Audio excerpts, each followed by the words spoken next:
Our meeting back to order, and we're going to start off with UC Cooperative Extension Budget Unit. So I'll call up Mr. Barnes to present that.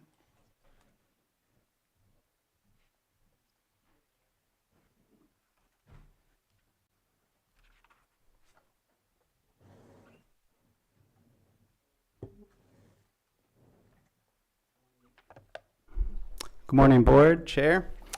My name is Matthew Barnes. I'm the County Director for University of California Cooperative Extension. UC Cooperative Extension works with Lake County in a cooperative agreement to house the county's 4-H program, Master Gardener program, along with 5 housed academic advisors who do what we call farm calls with our local growers and farmers and provide university education to Lake County's agriculture. This year's budget, not too many changes from the last. Would like to point out an increase on 2830 special departments. That is specifically for and planned for updating and really doing some things to get our annual 4-H camp better experience and more educational experience for our 4-Hers here in Lake County. Happy to answer any other questions on our budget proposal. Not seeing any at this point. Or do you? Yes, I guess we. Yeah, I don't have any issues specific to the budget, but I know in your capital asset list, you have a 4-wheel drive hybrid.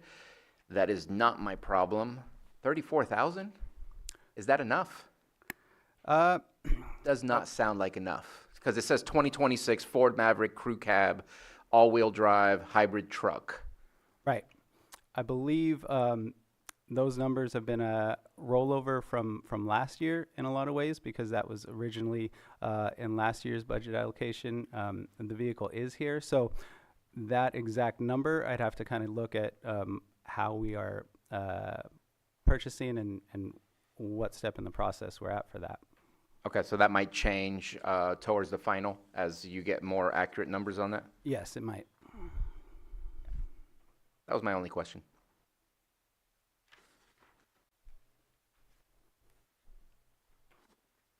Okay, anything else? Anything else from me? Okay. No other questions from board, then I'll open it up to the public. Do we have anybody in the room who wishes to comment?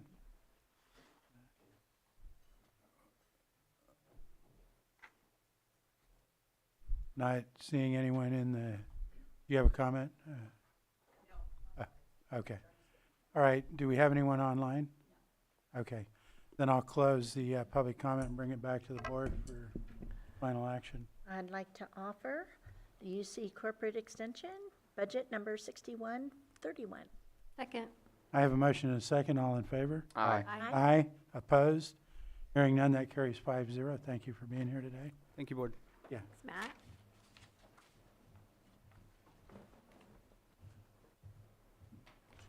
Okay, next I'm going to call our budget units that are managed by Water Resources. I'll read them off. Lake Bed Management, 1672. Lake Bed Special Projects, 1673. Flood Property Maintenance, 1674. Flood Zone Number 1, 8101. Flood Zone Number 4, 8104. Flood Zone Number 5, 8105. Water Resources Administration, 8107. Upper Middle Creek Basin, 8108. And the Watershed Protection District, 8109. And I'll turn it over to the Director Upadhyay. Good afternoon, Board. Pawan Upadhyay, Lake County Water Resources Director. And I would be presenting the budget today for the Water Resources Department and the Watershed Protection District.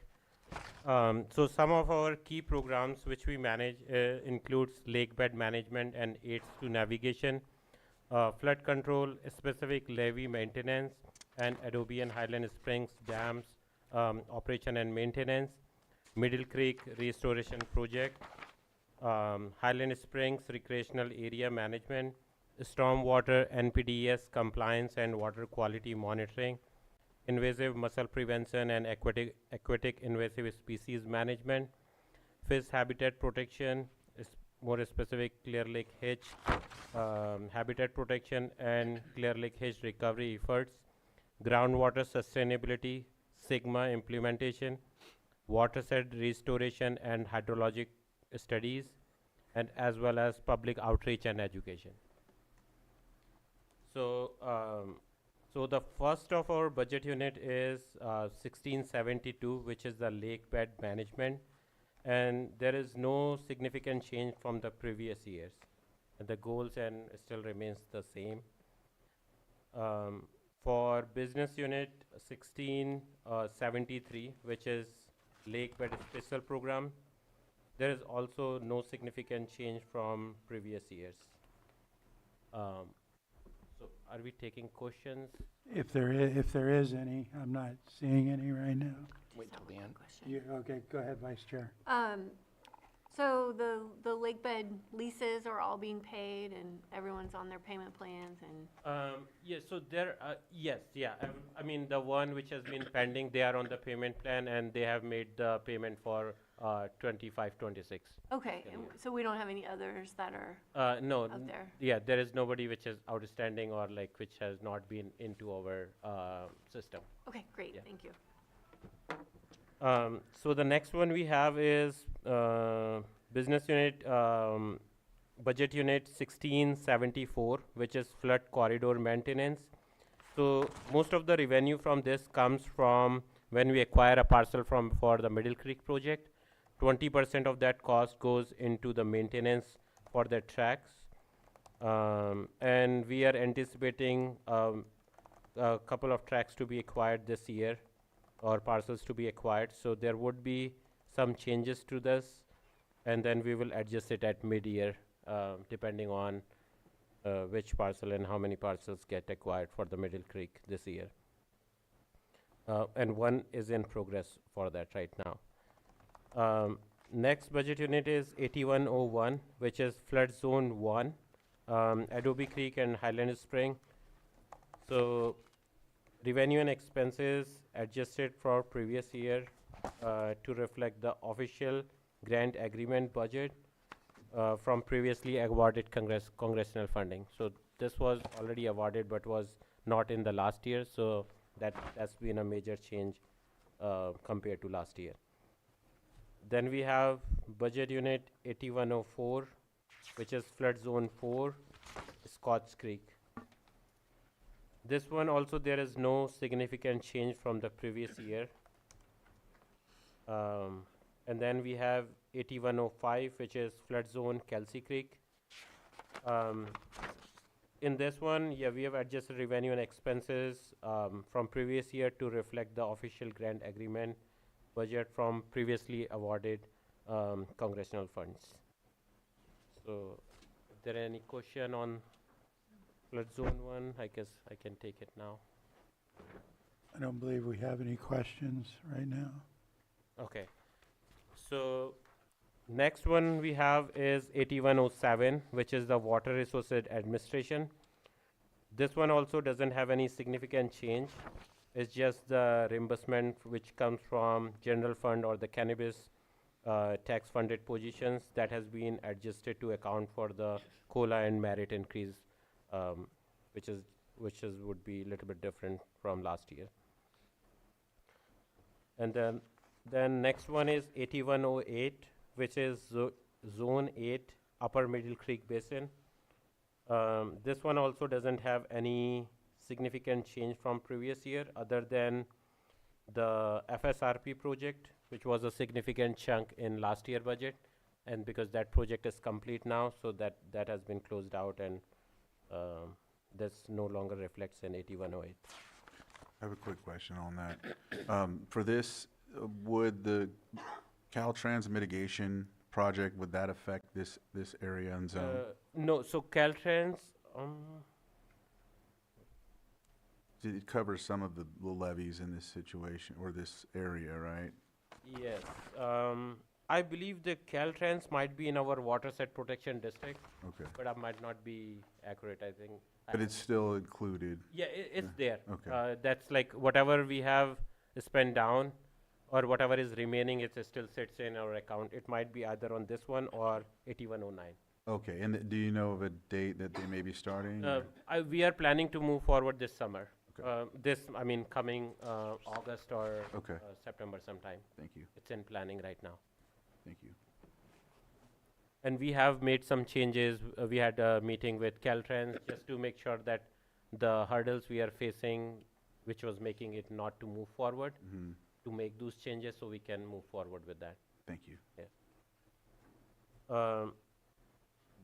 Is there any more questions on this?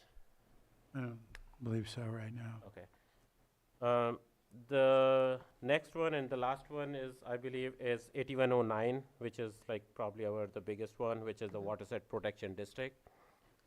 So in this, like approximately $6 million in grant funds for various projects have been awarded or are pending award. So the appropriation for that would be adjusted in mid-year as needed.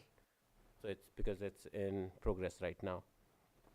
And then I have like a few budget changes, which is like a verbal request.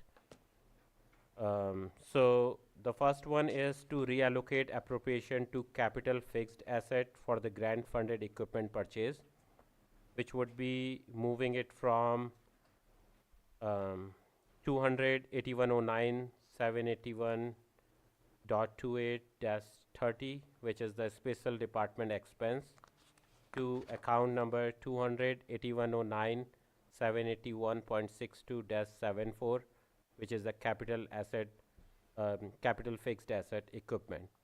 So this is like a grant which we applied for Fish and Wildlife to purchase a demascator to manage the vegetation. That's why we are making, and that grant got approved, so we are moving that equipment purchase to capital fixed asset. The next budget change verbal request I have is to add previously awarded revenue and expense appropriation back into the budget. So this is a 200,000 which the board has approved previously in December 12, 2023, which was basically to do the work on the PG&E planning for the Middle Creek project. Okay. So somehow it didn't got added to our budget previously, so we are requesting that it need to be added to our to revenue account number 28109 542.81-22 operating transfer in, and added to account number 28109 781.23-80 professional and specialized services. Another thing on this is because this was a quote which we got probably sometime in 22 or 23, so it's almost 4 year old at this point. And recently we heard from them that this request or like this deposit they need is 250,000 now. So the board has already allocated this 200,000, which I believe it can be added right away. But I don't know about the 50,000. Because now they are asking for 250,000 in order to move forward. 25% increase. Yeah, 25% increase. I mean, we have already asked them if they will take 200,000 or they can work with their previous quote, but we have not heard back from them because it's a very recent development. So that 200,000 was approved in December of 2023, Yes. and where has the money been since? It remains in cannabis. Okay. And just to add, the letter that we had received from PG&E was dated 2019, just so that it's not an increase from 2023. It was, 2019 So was. 7 the- years roughly. Okay. All right. Any other questions? I just was wanting to know if Puda Creek, I didn't see it in here. Is it on your radar? Yeah, so for the 200,000? No, just, is that somewhere? I didn't see anything in the radar for the levee system near Hidden Valley. the cleaning in that area? Yes, so we have submitted a grant for that. Okay, good. And we will be probably proceeding with that. I have Perfect, one thank more you. item in here just to add as a budget change verbal request. So should I go ahead with that? Yes, please. Okay. So this is to request to fund extra help staff employed under the Lake County Invasive Mussel Prevention while awaiting grant award status updates. So as you might have heard from last year or this year, that we didn't got awarded the Quagga grant, which we normally get every year. So we have applied for multiple grants, but we are still waiting on to hear back on whether it get awarded or not.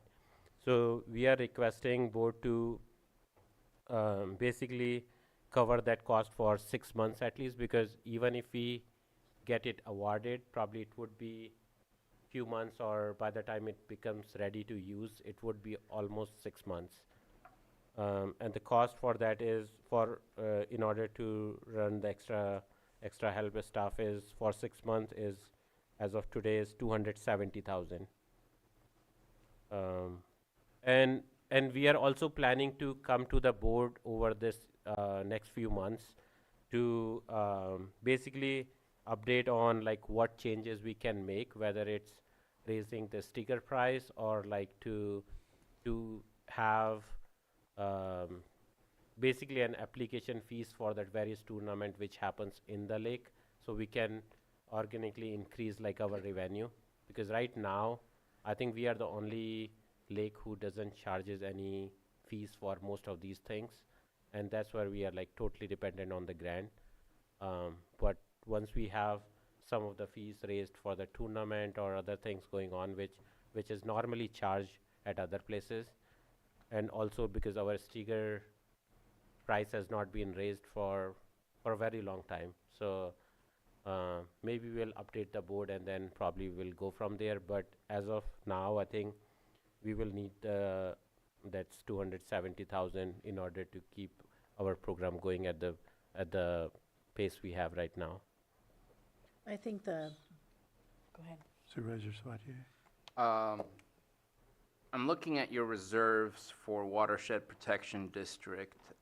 I know there's a breakdown, so it's not like you have $380,000 to spend on whatever you like. But it says 253,000 restricted for the restoration project, obviously the Middle Creek. What is that specifics? Is that for the property maintenance? I know that we set aside some money, but I thought you talked about that was in the flood corridor one. What is that specific restriction? Restoration, I will probably assume it has to do with Middle Creek project. I'm not very sure. I'm just looking for the $50,000 to continue moving forward in case you can't get a better deal from PG&E. Wondering if some of the restricted restoration project funds might be able to be utilized in order to get that process started. Yeah, so we are already in communication with them. Hopefully, if they insist on saying we need to deposit that whole thing even before getting started, maybe that's something we can explore. Okay. And that would come back in the final budget? Yes. And as far as what you were just talking about right now for your ramp monitors, which I was happy to see a ramp monitor over at Redbud Park in Thompson Harbor this weekend, when does the money disappear where you have no more funding to continue the ramp monitors? I think that's June 30th. So July 1st? Yeah, July 1st. Okay. That is not a final budget change. Yeah. Potential.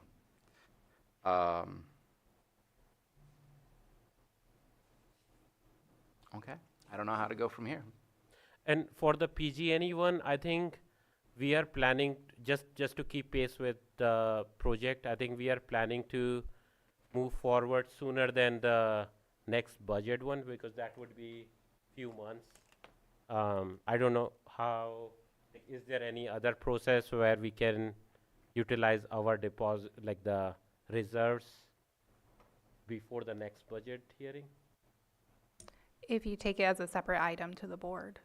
Okay.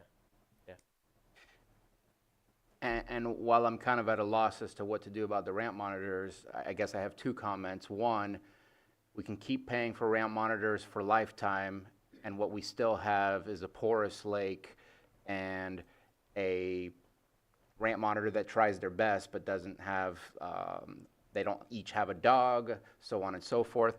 I'd like to really, really see us moving in the destination of getting some decontamination tanks on the highways and forcing people to decontaminate. You have a license plate reader next to that. You have a license plate reader at our docks. At least we can better track. I don't know, but it feels like we're continuing something. It's like grading a dirt road. You can grade a dirt road forever. What do you have 30 years later? You have a dirt road. But eventually, if you pave it, you have a good road. So I'm looking for how do we get to the next level? And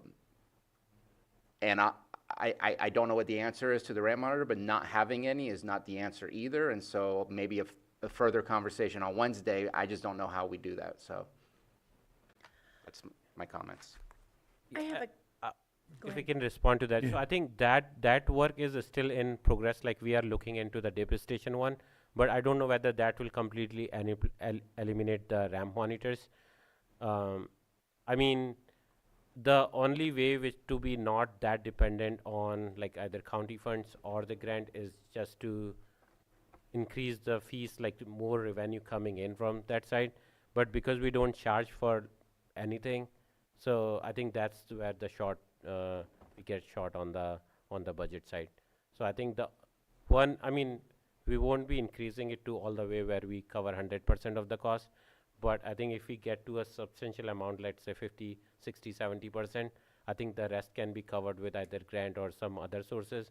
But right now, I think we are totally dependent on the grant. If grant falls through, I think we are in a situation like where we are right now. And that's where we are planning in next few months. We will do couple of board presentation about like what other lakes are doing, like what they charge, and like where we stand right now. Any other board comments or questions? Go ahead, Vice Chair. Did you have? Or did you have something still? I'm gonna look it up instead Okay. of asking him. So I know we made a budget transfer out of reserves a while ago to cover the Sigma compliance. So are we good for that for a while? Did we do it for 3 years? Yeah, so for the Sigma one, I think that was the board fund which was allocated for the stormwater management, and then we expanded that use to also include the groundwater work. So there was no additional fund. It was just like expanding the use of allowing us to use it for both the stormwater as well as the groundwater. But was it for 3 years to cover? That was for, so that was 100,000 for 5 years, so 500,000 in total. But that was done 4 years back, so this might be the 5th year for it. But because it gets, like whatever we don't use get transferred to the next year. So we had that money, like whatever we didn't use, to use for both the stormwater Yeah. match or like our cost, as well as the whatever is needed on the groundwater side. So are we gonna need 100,000 for next year? I think that might be already allocated, I believe. That's what I thought we did multiple years. Yeah, that was for 5 years, 100,000 1 year for 5 years, Okay. 500. That was started 3 years ago or 2? That was, Or, I believe, 4 years ago. Roughly 4 years, yeah. This might be the 5th year or 4th year. okay. When are we gonna need funding for that again? That's an annual thing for 100. Right, but how many more years do we have the funding covered for? So this might be 5th The year. last year. So we're gonna need 100,000 for next year? Yeah, actually, I'm not very sure like whether this is 5th year or the next year would be 5th. You don't have the answer right now, but can you send me an email about Yeah, it? sure. Because we're doing some advocacy work with that right now, so that'd be really helpful. Okay. Okay. But I think for the one which we requested the board to expand the use, Yeah. it was for periodic evaluation, which was due in 2027, Right. March 2027. And in order to get the report, it takes about a year to get, so that work is already underway. Yeah, that's what I thought. I was just Yeah. getting confused by all of it. But yeah, if you could send me an email, that'd be Yeah, great. sure. Okay, thank you. Okay. All right, so just so I'm clear, your request is that you need another 270,000 Yeah, for for the ramp Quagga, monitors Quagga program. This yes, the is RAM monitor. above and beyond what was placed into the balanced budget. And then another 50,000 potentially for the Middle Creek that you had 200 for. Am I understanding that right? Yes, but I think, yes, yeah, I think that's the. I know you're trying to see if they'll take the 200. I Yeah, believe we is are what you in said. talks with them, but we have not heard back because this is a recent development that they asked for more than the last quote we got. But as Supervisor Sabate suggested, maybe we might be able to use some of our reserve if the board allows for that 50,000. And which budget unit was that 200 in? It would be either 8109 Okay. or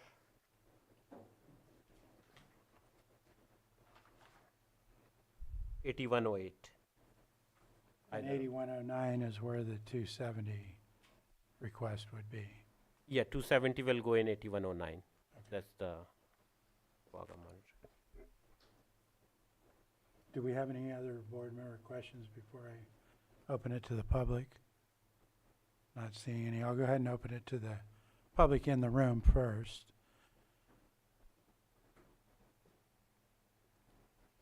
I think this one's for real. What was that? Yeah.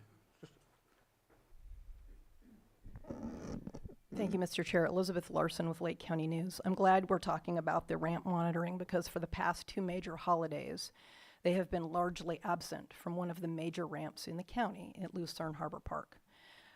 There were very upset visitors to the county lined up on Memorial Day wanting to go in the lake. There's nobody around that can clear them. They're worried about, fines and action. I've been covering the Quagga situation in Lake County for almost 20 years.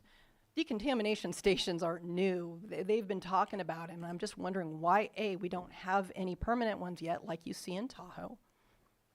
I'm also curious about if you have explored volunteer programs that on those times when you don't have the monitors, those of us who care about the lake will come in and say, I'll sit there for an afternoon and do screenings. I'd be happy to keep our lake clean. I'm also curious about what's going on with the golden mussel. Right now, today, the Sacramento County Board of Supervisors is looking at potentially an emergency over there because of concerns about them getting into the Bay Delta. So is that part of our larger mussel monitoring program? Can anybody answer that? I mean, I know there was something about they couldn't be mentioned in one of the grants you applied for, but I'm not curious about how they play into the overall thing. So that, and the other thing too, because there were upset tourists, is there synergy to use some of the TOT or tourism-based funding to help support this program so we can make sure that our lake stays healthy? I do think it's a great idea to start the tournaments, and I'm really curious to see how that will go through. But, so yeah, my curiosity is, can tourism funding be leveraged? What about the golden mussel, and how about volunteers? Thank you. Okay. Let me see if there's any other comment first, Director, and then I'll come back to that. Is there anyone else in the room? And did we have anyone online? No. Okay, I'll close public comment. I don't know if you're able to offer any information on those three. Yeah, so I think I don't think we would be able to cover like every location at all the times, but I think we have make some changes to the program where we have a couple of people on call right now. So if the RAM monitor is not there, we can call for a day or like for a shorter period. So that will alleviate like some of those concerns. And I think as far as golden mussel goes, I think we have already updated our ordinance for the invasive species for the Quagga program thing. And most of the time, both take like similar kind of measures, like the golden mussel as well as the other mussels out there. So it's I mean, if we have the detection dogs or the RAM monitors out there monitoring for the other invasive species, I think probably that covers the golden mussel as well. And those funding, the issue with that funding was because that was more specific to the golden mussel. That's why we can't apply it for other mussel prevention thing. I think that was the issue before. I'm concerned about the future, especially since we've had grants denied. And your department is a self-funded department, which makes it really difficult for the ask, but also the need.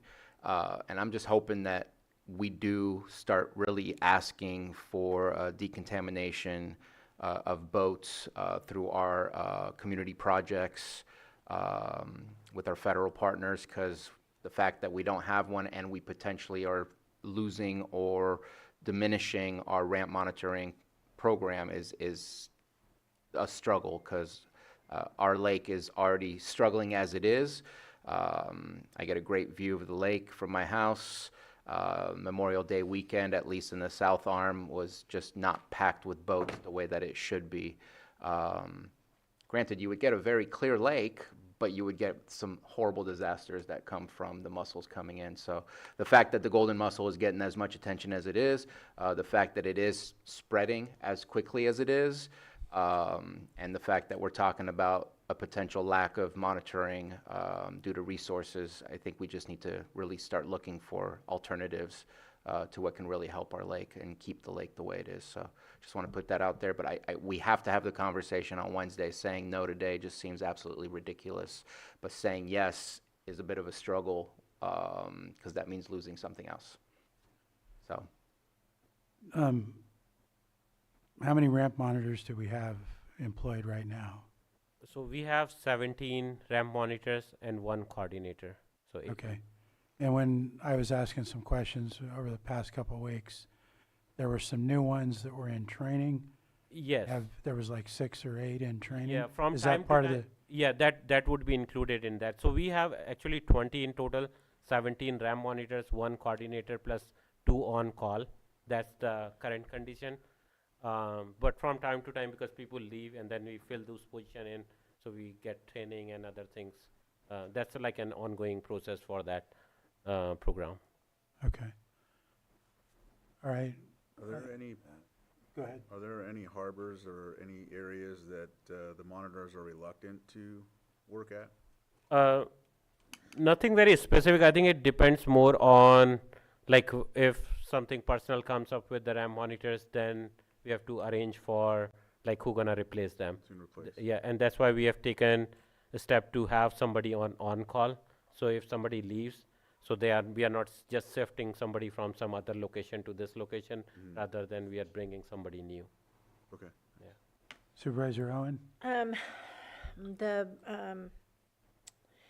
coordinator, since we do have a coordinator for that, I think it might be a great idea to look into having some volunteers as well.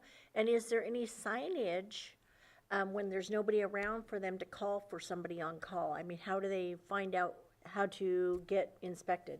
Yeah, I'm sure, like, most of the public launch sites has, like, our signboard up there where they can get the The information or Call number yeah. on the site, Yeah, okay. and our coordinator does, or like the technician does reach out over the weekend or even the holidays, so they are But available. maybe having a recruiting where people could kind of get their training at the same time, if they are interested in volunteering, and letting them know that they're on call, or, you know, that they can help out, might expand our, Yeah, we can monies as definitely well. look into volunteer thing, that might help, yeah. thank you. Anything else from the board?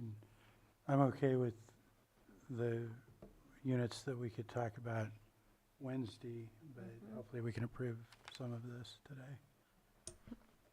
So budget unit 8109 will need to be discussed tomorrow for the extraordinary requests. And then was there another one, 8108? It was unclear, I believe. I was trying to identify because we have the 50 grand and the 270. And I believe he said possibly both of those budget units Okay. would be affected. So I think we will need little bit more time to see whether we can use our reserve or not. But that 271 is very clear that we don't have that, so it has to be added. And then the 50 would go into the 8108? 50, that will go in 8109. Okay. Okay, so it looks like Okay, it's so they'd all both 81. be in there. Go ahead, CAO. Yes, thank you, Chair. May I address Juan? Yes, please. So the one extraordinary item you want considered tomorrow is the 270, is that correct? 200, yeah, yeah. And the 50 is for a future time, correct? For, I mean, once I have a look at our reserve, if we can utilize that, maybe we can use that. If not, then that would be an additional request for the board. Go ahead, CAO. Yes, may I make a recommendation, Yes, sir? please. That we focus on the 270 tomorrow, and then we further explore the $50,000 and come back to the board at a different time, if needed. Okay, thank you. And I Does that think mean we're ready for Does action. that mean 8108 is untouched now, or is it still gonna be I think affected? we would approve it, Okay, Yeah. just making sure, because I heard it was gonna be. just 8109 at this point. Okay. Would you like a list of the Yes, if BUs? Deputy CAO can read those out.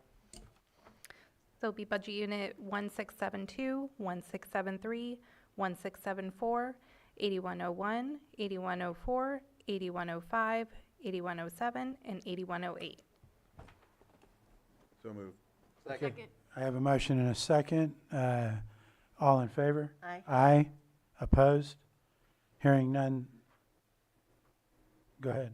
I do apologize. I believe there was a lot of amendments of things being moved around. Are we not adding that into the motion, or? They're in 8109, so they'll be brought back tomorrow. Okay, Okay, so I think I was about to say Sorry. that carried unanimously, hearing no opposition. So we're good. We'll see you back Wednesday for the 81. discussion on 8109. Okay. So that'll conclude this for now. Okay, thank you. Yes, and then we're going to move on to mental health or behavioral health. Chair, can we have just a 3-minute, we need to, We'll be in recess for 3 minutes. thank you, sir.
All right, I'm going to call our meeting back to order, and at this point, we're going to move to our Board of Supervisors and Administrative Department budgets. I'll read those off. Board of Supervisors, 1011, Administration, 1012, Clerk of the Board, 1014, Cannabis Program, 1072, Non-Departmental Revenue, 1120, Central Services, 1124, Human Resources, 1341, Capital Projects, 1778, Special Projects, 1781, CDBG Program Income, 1794, CDBG Capital Projects, 1796, CDBG PI Business Relief, 1891, Marketing and Economic Development, 1892, Geothermal Resource Royalties, 1918, Trial Courts, 2101, Grand Jury, 2106, Public Defender, 2111, Domestic Violence Programs, 2115, Criminal Justice Program Facilities, 2305, Contingencies, 7999, Redevelopment Obligations, 8826, Redevelopment Housing Successor Agency, 8894, ISF Employee Wellness Program, 9917, and ISF Unemployment, 9918. And with that, I'll turn it over to our Deputy CAO, Casey Moreno. Oh, and we're also going to address Budget Unit 1785, which is Public Safety Facilities, that was labeled with the sheriff. Thank you. Yeah, so we'll start with Budget Unit 1011, which is for the Board of Supervisors, which serves as the executive and legislative governing body for the County of Lake pursuant to state law. The board establishes county priorities and operating policies, adopts ordinances, and ensures mandated functions are properly discharged. The board directs financial resources through adoption of the annual county budget, selects and supervises non-elected county department heads, makes important land use decisions, and provides an informed framework to prepare for the county's future. Board members concurrently serve as directors of numerous special districts and entities. This is a general fund budget unit financed by general fund discretionary revenues. Requested appropriations are needed to maintain normal operations in the board's office and provide for board travel to various meetings and conferences.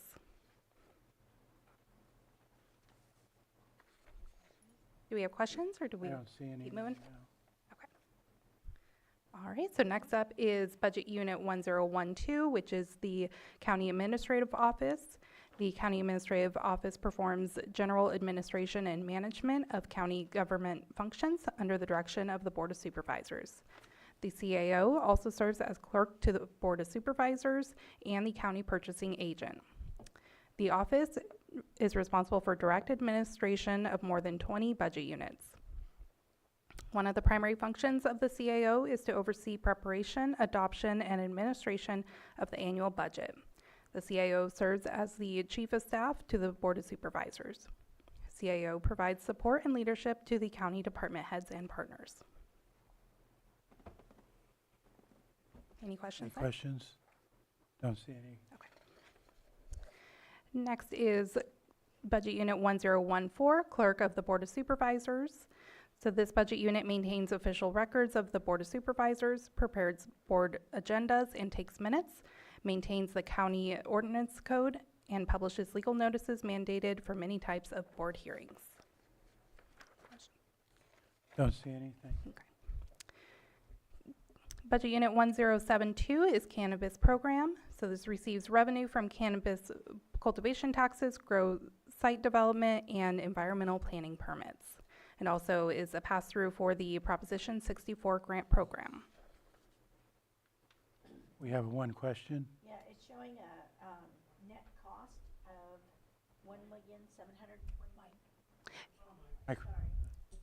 It's showing a deficit net cost on that. So that's the carryover funds. Okay. Anything else? No? Go ahead. Next is Budget Unit 1120, which accounts for various general discretionary revenues that cannot be initially assigned to any specific department of county government. It provides for the permanent transfer of funding from the general fund to other budget units to provide required matching funds for operating subsidies. Serves as a revolving loan fund, providing for the temporary transfer of funding from the general fund to other budget units as interim financing and the consequent repayment of such interim financing. Any questions? Don't see any.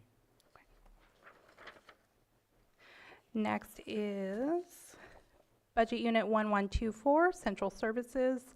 This processes incoming and outgoing mail at the courthouse, manage the photocopier pool, coordinate various purchasing programs such as CalCard Visa program, assist county departments in their purchase of supplies, materials, and other items in accordance with the county purchasing ordinance, and assist county departments with the preparation of bids, RFPs, and contracts. I don't see any questions. Next is Budget Unit 1778, Capital Projects. So this budget unit has the purchase of the courthouse fourth floor, the courthouse HVAC upgrades, courthouse interior renovations, Middletown Senior Center solar, and Kelseyville Senior Center renovation.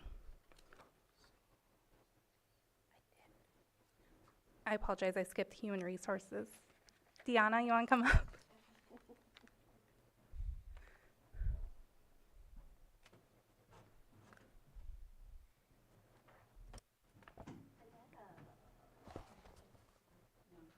Can you hear me? Okay. Diana Rico, Deputy HR Director. I am here to present Budget Unit 1341, Human Resources. Casey and Sarah, thank you so much for your help with this. So Human Resources delivers services which include workforce planning, employee recruitment, benefit administration, employee performance management, policy development, and training and development for the county workforce. Some highlights going into 26-27, fiscal year 26-27, HR is fully staffed with 8 full-time permanent allocations and 1 extra help employee. We will be implementing a web-based service, ACA Works, which is required due to the county no longer having Workterra. We now have BCC as our benefit administrator. We have gathered and reviewed information for 4 workday workbooks, and due to the change in the go-live date, we will be completing another workbook for the go-live date of 10/1/2026. We have developed and launched bi-monthly supervisory management trainings for county staff, and our next scheduled training is July 9th, 2026. Let's see. I know trying to keep it short. We have Jet Dental, a dental pop-up clinic coming to here, the Chamber, next month, and Lower Lake. We have our current vacancy rate is 16%. Terminations for last fiscal year were at 159. Of those terminations, 127 were permanent employees, and extra help were 35 terminations. And then for our recruitments, we had a total of 295 recruitments, resulting in 141 full-time hires and 47 extra help hires. And that's all I have for 1341. Any questions? Any questions from the board? I don't see any, so thank you. I know you have 2 more budget units, but later. Okay. Next is Budget Unit 1781, Special Projects. This funds special projects involving other departments, primarily by one-time discretionary revenues, collects revenues for digital infrastructure and video Competition Act of 2006, DIVCA, and associated franchise fees, and provides a small amount of funding for the Lamson Field infrastructure match and for the lease of the Pilot's Lounge. Don't see any questions. The next is Budget Unit 1785, Public Safety Facilities. So monies in this budget were originally set aside from the county general fund for the future expansion of the Lake County Jail Hill Road facility under SB 1022. A Homeland Security grant that has been supported by Congressman Mike Thompson for the remodel of the Emergency Operations Center is also included. Don't see any questions. Budget Unit 1794, CDBG program income. So this is the CDBG loan payments and payoffs that accumulate in this fund must be used pursuant to the terms of the program income reuse agreement approved by the Board of Supervisors. If program income exceeds $35,000 in any fiscal year, it may be used for CDBG projects in Budget Units 1796 or 1891. Annual amounts less than $35,000 can be retained by the general fund. No questions at this point.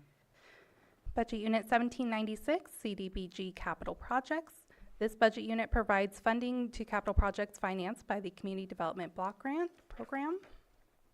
There's currently nothing budgeted there. Budget Unit 1891, CDBG PI Business Relief. The Community Development Block Grant Program Income Business Relief Budget receives grant funding from the state CDBG program through the Department of Housing and Community Development. The county uses the funds to provide low-interest loans to local businesses and technical assistance services to persons for business startup and expansion activities. Loan repayments become the source of a revolving pool of funds available for future low-interest loans to the business community. I don't see any questions. Budget Unit 1892, Marketing and Economic Development. This budget unit works collaboratively to provide the marketing of Lake County as a tourist destination, increase local tourism and commerce, and foster local economic development. I don't see any questions. Budget Unit 1918, Geothermal Resource Royalties. This budget unit is used to account for geothermal resource royalty payments received from the federal and state governments. This is a non-general fund revenue source. A portion of the revenues received from the state were commonly referred to as AB 1905 funds and have some restrictions. Funding from this budget unit consists of projects to mitigate the impact of geothermal development, maintenance, planning, and resource management, and various other special projects. And would this be where the funding source is for For the 1.5 million, yes. request on Socrates Mine? Okay. Yes. Thank you. So next is Budget Unit 2101, Trial Courts. The purpose of this budget unit is to receive revenues from the collection of court-imposed fines and fees, a portion of which are then paid to the state as required by state law. The other function of this budget unit is to appropriate funding and receive state reimbursement for county costs related to the transfer to court facilities. This budget unit also receives reimbursement from the Superior Court for the cost of providing mailroom services and reimbursement from the state for maintenance and operating costs of the 4th floor of the courthouse. I don't see any questions. Budget Unit 2106, Grand Jurors. The Lake County Grand Jury is a state-mandated function of California General Fund is required to finance. The grand jury serves as a group of impartial citizens that review the work of the county, cities, schools, special districts, and other local agencies to determine whether they can be made more efficient, effective, and responsive to the needs of our community. No questions. Budget Unit 2111, Public Defender, and I believe that Tom Feimer is on Zoom if we have any specific questions for him. For the budget unit, pursuant to state and federal law, legal representation must be provided to indigent defendants who, in the opinion of the court, do not have the financial resources to retain the services of a private attorney.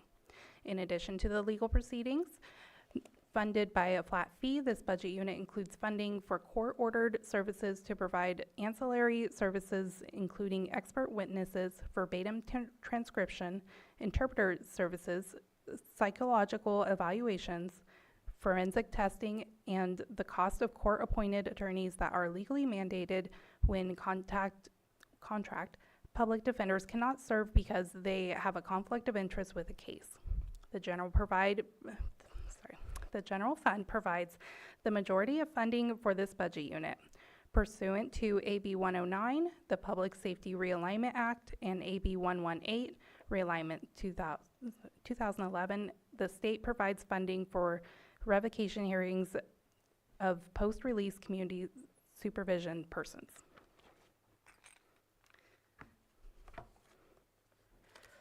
Is that it for public defender? Do we have any questions for admin or the public defender?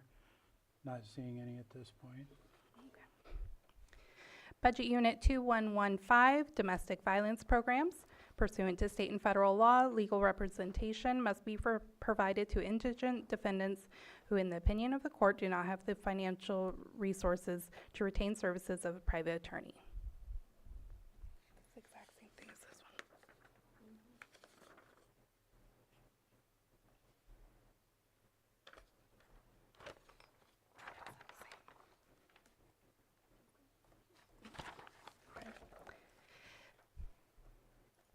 In addition to the legal proceedings funded by a flat fee, the budget unit includes funding for court-ordered services to provide ancillary services, including expert witnesses, verbatim transcription, interpreter services, polygraph testing, psychological evaluations, forensic testing, and the cost of court-appointed attorneys that are legally mandated when contract public defenders cannot serve because they have a conflict of interest with the case. The general fund provides the majority of the funding for this budget unit pursuant to AB 109, the Public Safety Realignment Act, and AB 118, Realignment 2011. The state provides funding for revocation hearings of post-release community supervision persons. That was a deja vu moment right there. I'm sorry. I didn't hear you. What you said? Okay, never mind.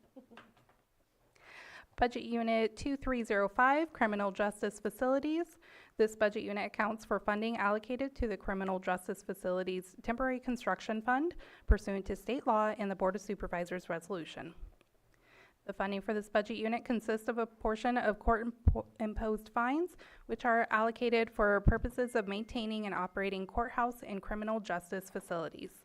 These are non-discretionary revenues. I don't see any questions. Budget Unit 7999, Contingencies. This budget unit serves as the contingency fund for all general fund budgets. The source of the funding for the budget unit is a one-time general fund discretionary revenues carried over from prior fiscal years. Question? Minus $1 million this year. Last year, we increased it by $1 million.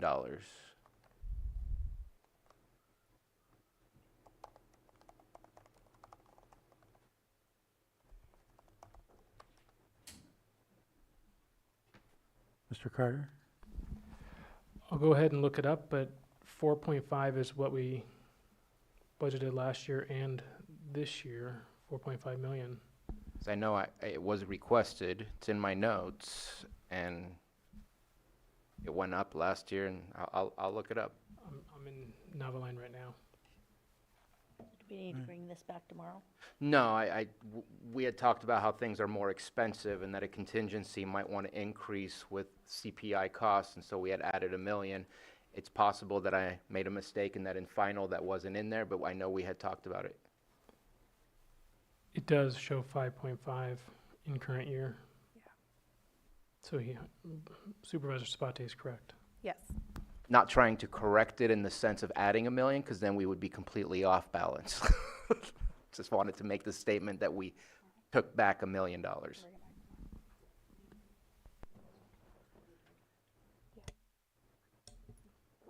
So we'll bring that one back tomorrow.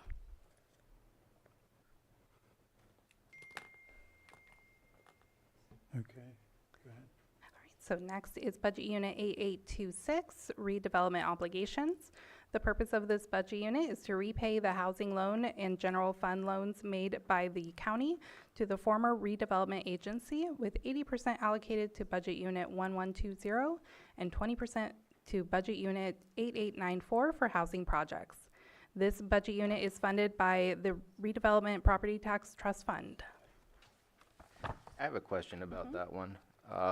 And I was waiting for everything to be done, so I apologize, I'm asking questions now. How much longer do we have to repay this? What's the length of time? Because obviously this is all leftover redevelopment era stuff. There's a spreadsheet that we have, but I'll look it up right now, but 2032 to 2035 is our last payment that we make to repay all of our general fund loans. I'll look it up right now, though. Okay. Thank you. All right, so budget unit 8894, redevelopment housing. The purpose of this budget unit is to account for assets, liabilities, and obligations of the former low and moderate income housing fund, LMIFHF. That was part of the now dissolved Lake County Redevelopment Agency. This budget unit is funded by the Lake County Redevelopment Successor Agency Fund number 126 for repayment of general fund loans made to the former redevelopment agency. This fund will receive 20% of the loan repayments from the former redevelopment agency to the general fund through fiscal year 3031. This budget unit is intended to accrue funding until there is sufficient amount collected to help finance a housing project for low and moderate income households. And now I'll pass it back to Deanna.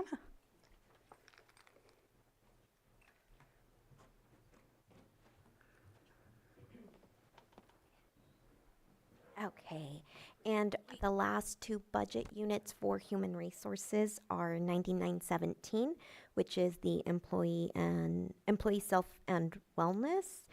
This is an internal service fund, is for the purpose of employee health and wellness related to health, dental, and vision.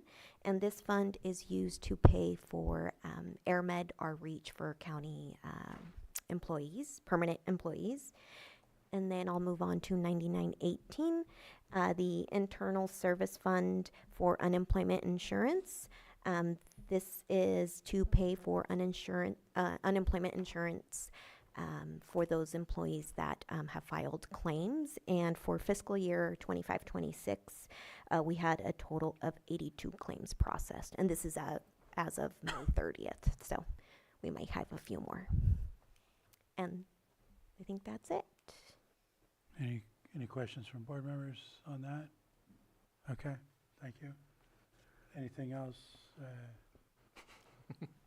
That is all of our budgets. Yeah, do we have questions? I do have some questions about just overall this conversation. So I'm looking at capital projects. I'm looking at the fact that we are trying to tighten our belts and find ways to not keep going in the direction that we were shown that we may be going in the next few years if we keep going as is. Of course, the fourth floor will open up at one point. Have we looked into a property exchange opportunity, just like we did with the property that the county owned in the city of Clear Lake that we gave over to the state? We got the armory. They were able to build housing. Do we have such a property that can be conducive to that? And is that a possibility? Because paying $1.2 million for our fourth floor, I'm just not into it. It's our fourth floor. I'd rather do some kind of a trade where we can benefit in some way, shape, or form than give away $1.2 million and then have to do some work. I don't know if that's eligible, but I know I brought it up last time when we talked about it. Just wondering if there's an update on what is possible. Let's start with the Assistant CAO. So I was gonna basically ask Lars to step to the mic, but we were working on this together and we did go through those options with the state already, but I'll turn it over to Lars. Yeah, Appreciate that, Stephen. Lars Ewing, Public Works Director. Unfortunately, there wasn't anything that we could do as a direct swap. Now, the caveat to that is that there is something. The courthouse, the old courthouse in Clear Lake.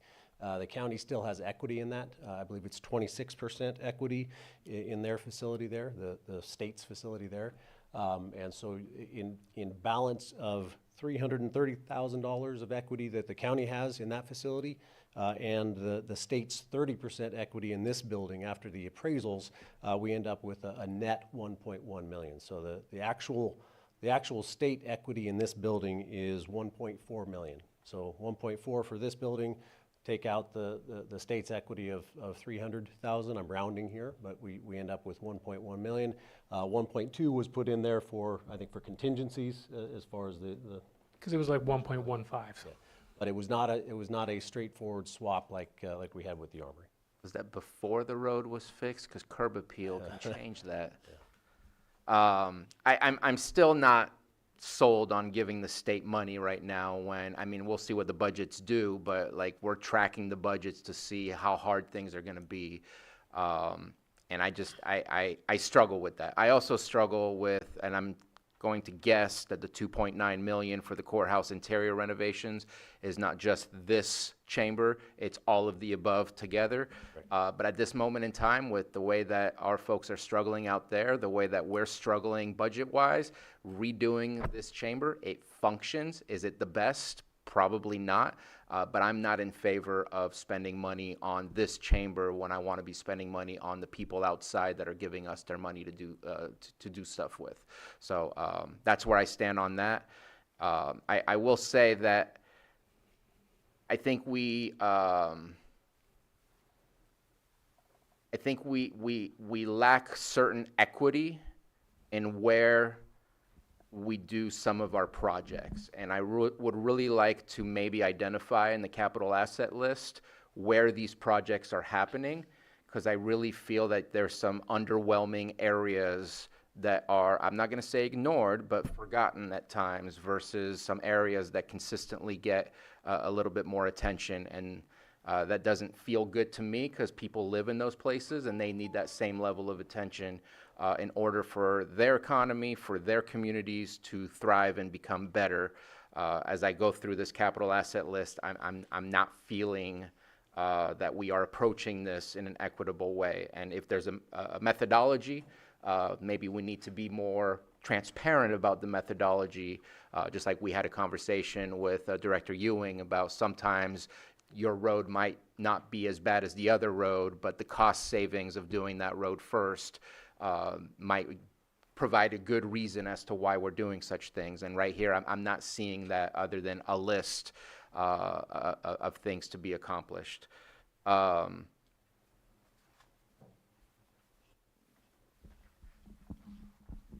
guess I'll leave it there for now and see where we go with this.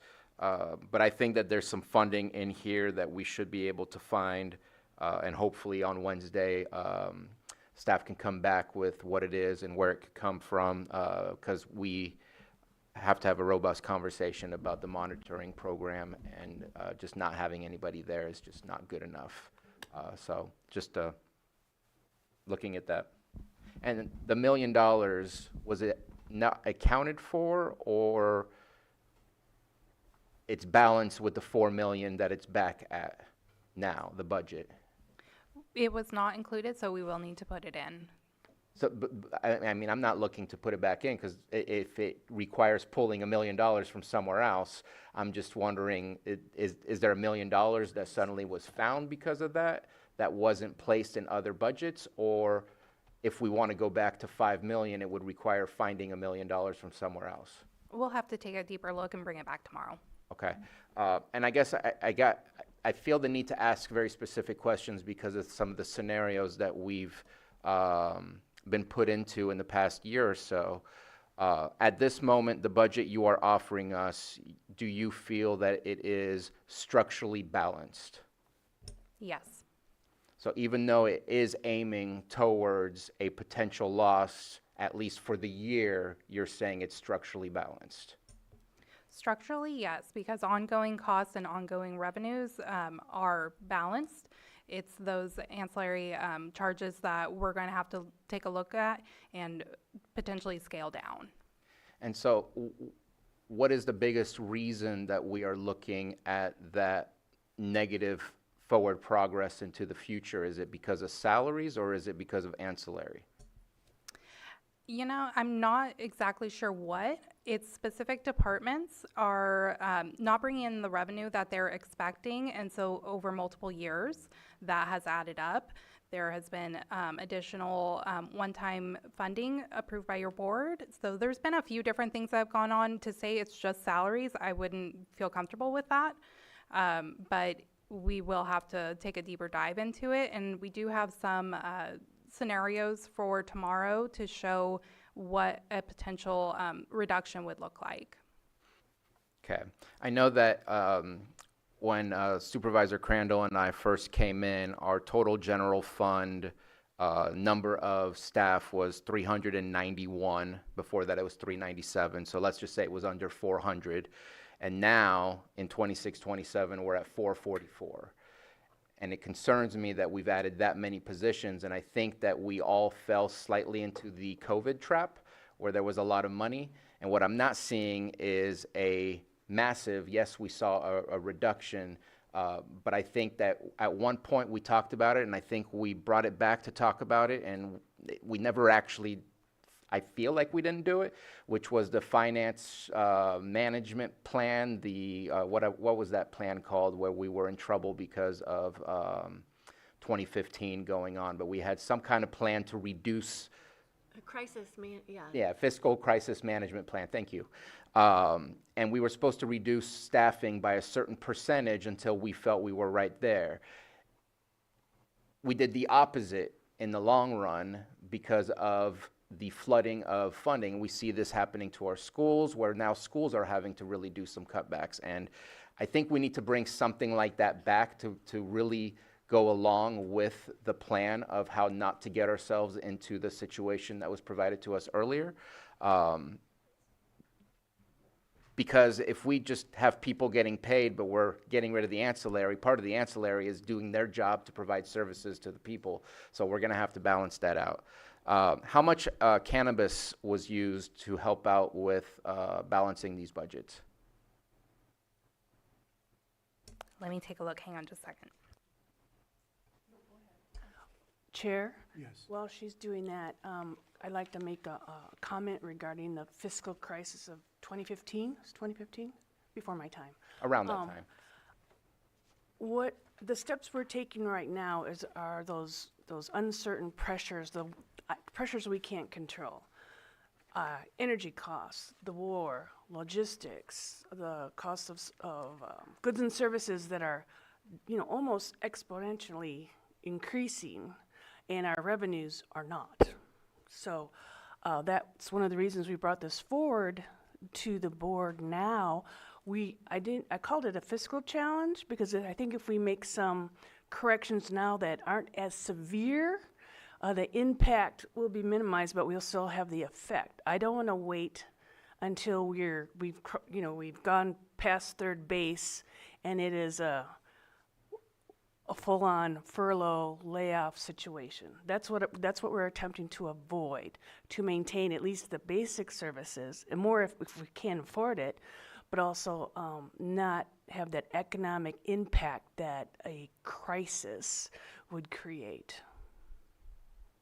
That's the only comment. And I hear that. I'm just not sure that I see that as we have intentions of appropriations going up, and the decrease in staffing as a whole is 12 out of 1,100 plus.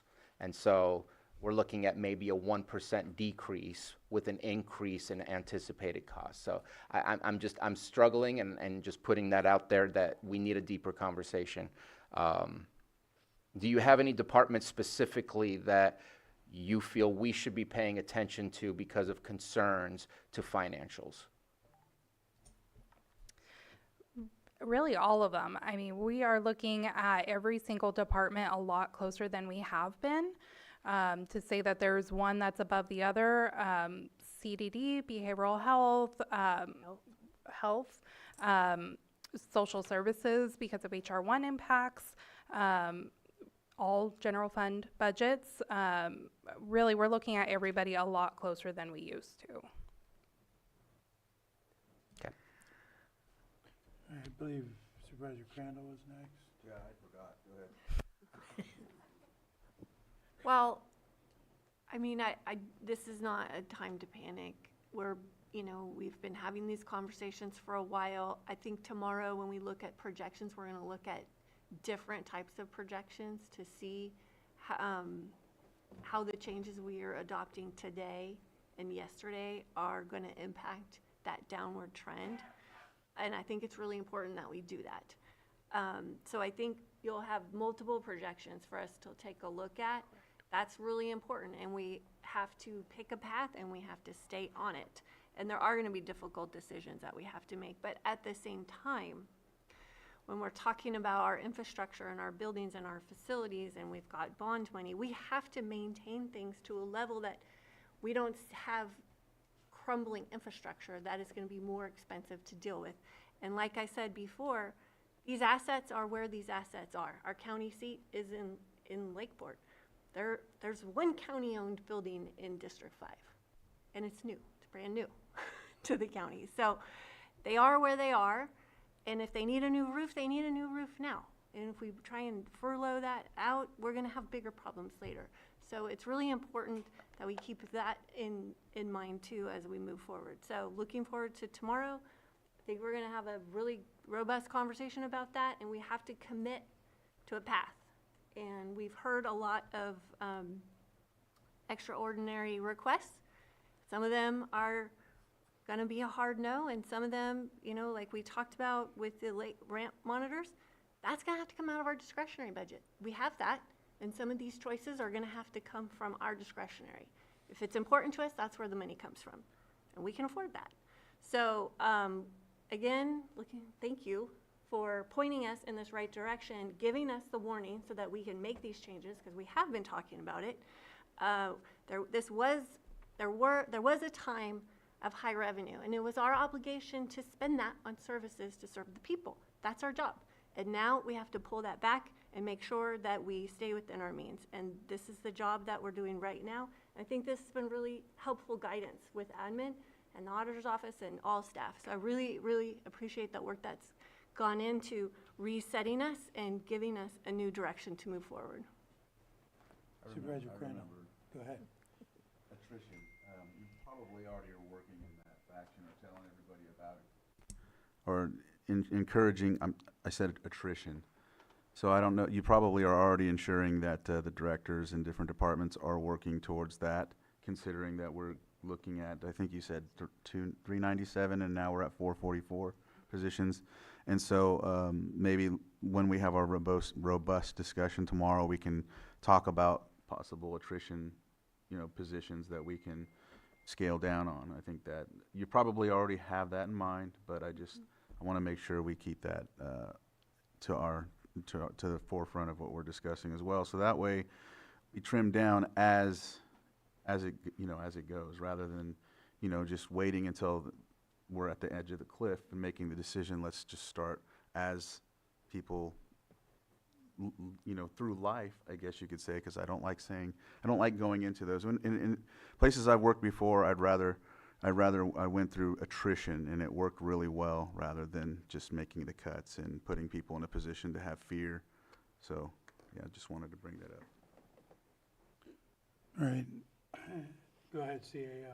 Yes, one of the items we're gonna, with your permission, Chair, one of the items that we're going to present tomorrow is, we've talked about the hiring freeze, but there are other items like attrition that I want the board to discuss freely tomorrow so that we can provide that guidance to the department heads in the near future. All right. And just one thing, I'm not looking to make a change today, but so if we approve the admin budget, we still have that $2 million that is labeled South Main Water. I would just be looking to confirm that that's not affected by anything we do today.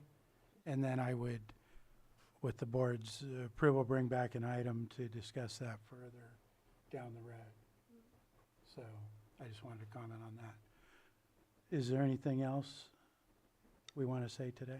Just on that, I know I told you 1 year, but I know you've done some good work on that, and there's been other work through the APC, through Director Ewing, and I don't want to stop that momentum. I think it's an important project, and just hope that it gets done sooner than later. Yeah, thank you. There's a lot of moving parts to it, so that's why I felt it best to bring it back and have more of a full discussion on it. So thank you. And I haven't opened it to the public yet, I don't believe. So do we have anybody in the room on any of these admin? Go ahead, Tom.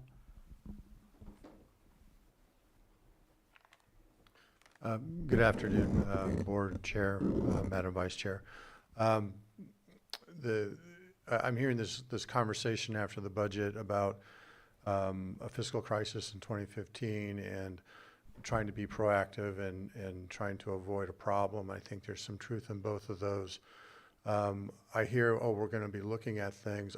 One of the things that I've observed and try to point out to the board respectfully over the last 6-7 months is a lot of these things, the basic controls that should have been put in place had not been put in place, and they were allowed to persist. We had the example with building and safety that was suffering for 3 years and nobody said and did anything. The reserve was being tapped into because it could be tapped into without anybody checking it. Those types of things, especially now when you're in a situation where you're talking about people may have to lose their job, those things can't be tolerated anymore. You're going to have to put in controls. As soon as anybody needs to tap into reserve, that should raise a flag and should go through additional scrutiny. Those types of policies need to be put in place, and they haven't been put in place to at least the level that is required for an operation this size. We're talking, hundreds of millions of dollars to get spent one way or the other here.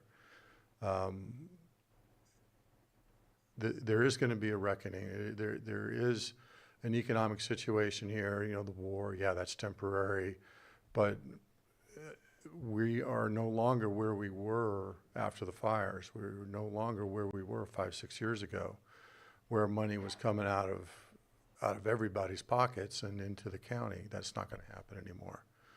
So we do have to realize that you're going to have to do a better job. I don't know any other way to politely say it. You're going to have to not tolerate the last minute changes that we've seen over and over and over again. Even in fact, yesterday, it was, well, we have to approve this because we have no choice. I heard that same thing in November. Well, we have to approve this or we have no choice. We have to approve this or we'll be in violation of the law. Those last minute things that put the county over the barrel, put the board over the barrel, is not fair to you. It's not fair to the public. They knew about many of these things years in advance, and you allow these things to persist. And it's not everybody. There are a lot of people.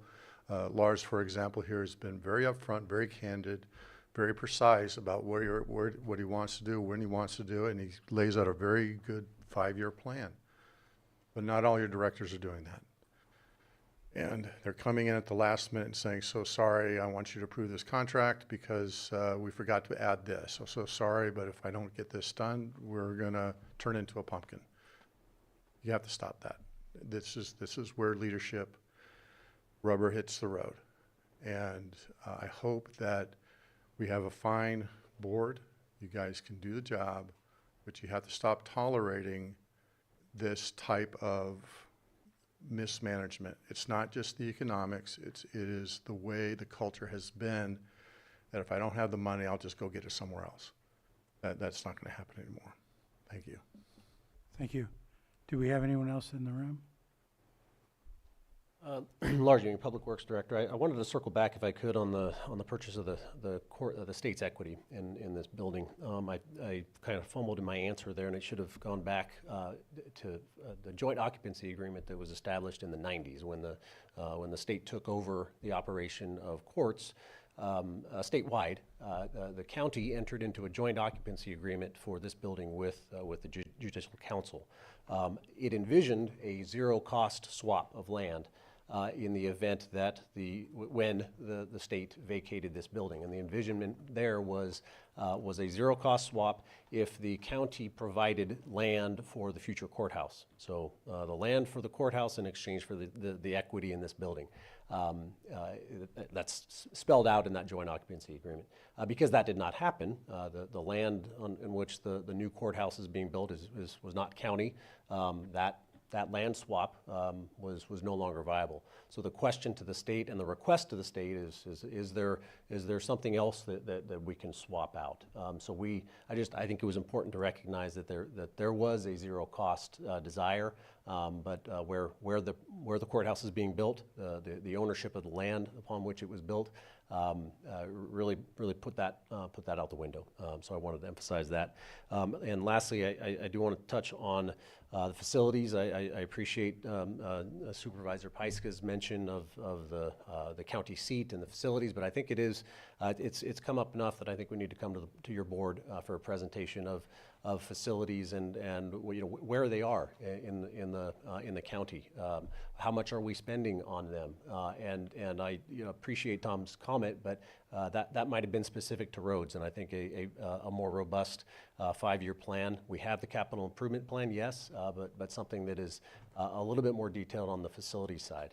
So I'd like to come back to your board so you can have an understanding of where the facilities are, why we are investing, and that was a wise statement there, why we are investing in the existing facilities as opposed to a new building anywhere else. And I'll just end with, because I mentioned the courthouse, the new state courthouse, I don't know what the current numbers are. I imagine it's $90 million. So it better to preserve our existing facilities than to go out for something new. So thank you. Thank you. Did we have anybody else in the room? Not seeing any. Is there anyone online? Sterling? Yes, thank you. I do agree with Bruno and I do agree with Tom. It's time for our board to take a stand for the people. I've been listening to this board of supervisors meetings continuously. You guys have public comment. People are basically screaming for help. And with the presentation, when Bruno asked if, majority of this deficit might be coming from wages and the benefits, in their own graph, 61% of the spending of the general fund is coming from wages and benefits. So in the end, their own graph shows in 2030-31, we're going to have less revenue than what we are paying out in compensation and benefits. That is a $3 million deficit starting just right there. A lot of this is state funded and grant funded. Yes. The new courthouse spending $1.2 million out of the capital improvements with the renovations and the new AC. We're looking at around $6.9 million to renovate that courthouse when we have failing infrastructure. We have failing water breaks. You just got the presentation for the Spring Valley. We get 2 main breaks a week out here. You have a failing sewer system in Clear Lake, let alone probably around most of the county. We just have a failing system, and we're sitting here and we're paying more and more people to come in to fix something that hasn't been fixed in decades. It is very important for this board to really look at this. And then I want to go to the geothermal royalties. I did look that up. You guys can tell me if my numbers are wrong. It's a little over 3 million that's sitting in there. If we can use that for things for geothermal, then we do have the funds to put together an energy policy. We can pull from those royalties to put that energy policy into our 2050 general plan. And we're not doing that. And you guys are sitting here as a board and you guys approve these things. I agree with Tom. The staff comes to you guys last minute and says, if we don't get this done, we're going to lose this, this, and that. That is not on the community's fault that we have leadership that has been failing us for decades. So please look into this, and I would not pass anything on this specific budget right here until we get the answers that the community has been asking for. Thank you. Thank you, Sterling. Do we have anyone else online? No, I'm going to close public comment and bring it back to the board. Go ahead, Vice Chair. In Budget Unit 1892, we have $50,000 for One Team, One Dream. And I'm just going to bring this up again. I don't think that that's at this time, these are not the types of programs that we should be funding.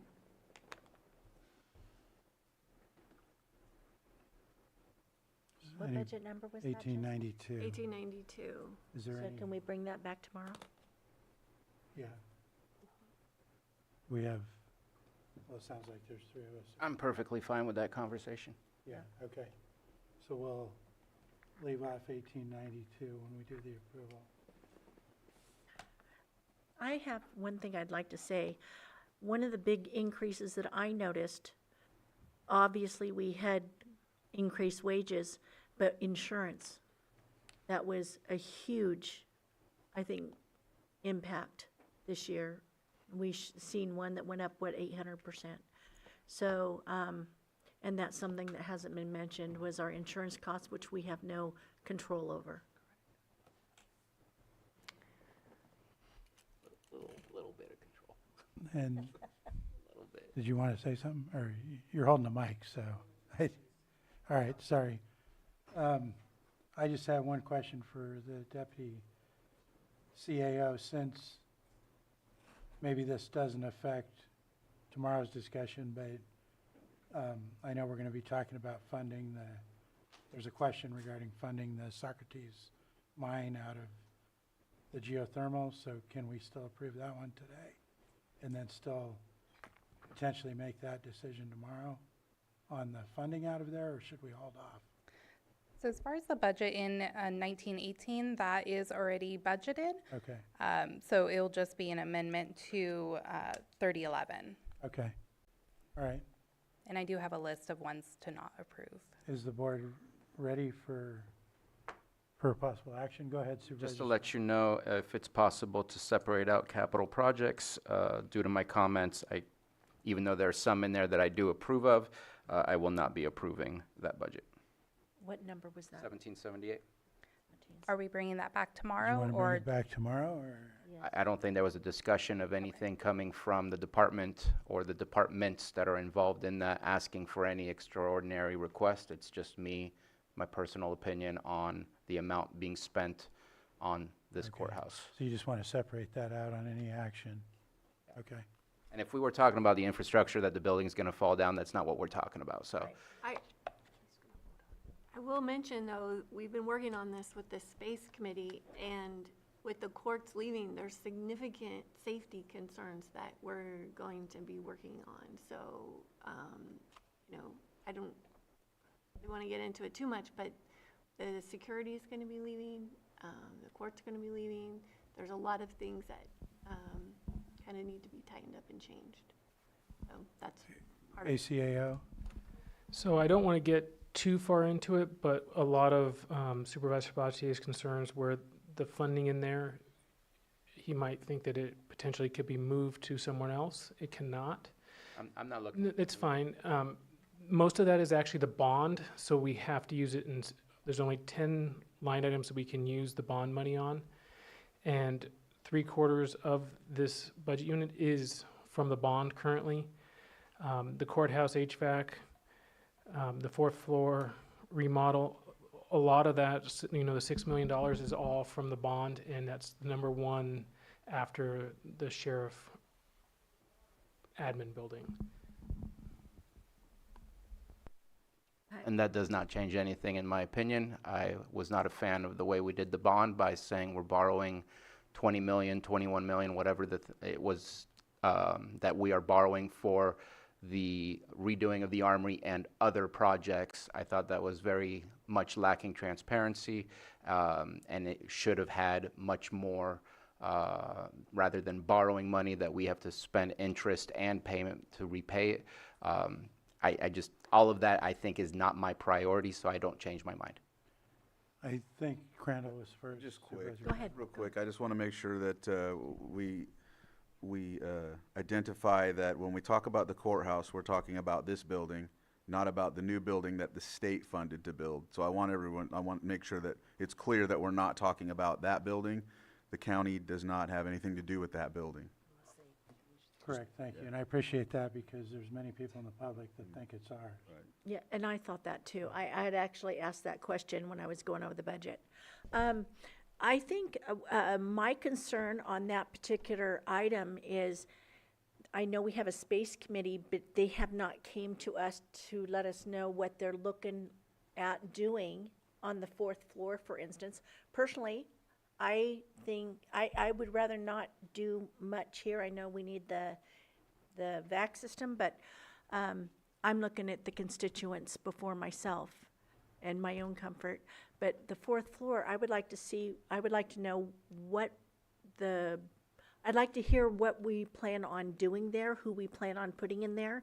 And I know that we've got some significant rentals and leases out there, and I'd like to do the most expensive first to move them here, to get some of those that are $15,000, $20,000 a month off of our back. So until we know what's gonna go up there, and nobody's came to us to tell us what the projection is. So there is a plan for that. It is not 100% finalized, but But that's Director one of the Lars- questions I have. understood. Let's see if Director Yang can, Lars Ewing, Public Works Director. It's a shame that I haven't come to your board with that presentation as staff for that space committee, and that's, it's a shame that hasn't happened yet. I can tell you that there is a plan, that we have at a concept level, a plan of kind of the shuffle, who goes where. But rather than the shuffle, it's a discussion that dollar amount, the dollar amount that we have in 1778 for this building, I won't use the courthouse word, I'll say this existing county building that the state chose to leave because of the condition it was in, or is in, that dollar amount includes, yes, it's heating, ventilation, air conditioning, it's restroom upgrades, it's these board chambers, we have a fourth floor, and now we have an opportunity to make it ours. I recognize the need to balance out funding, but when we're talking facilities, and I have infrastructure that extends beyond facilities, right? We have parks.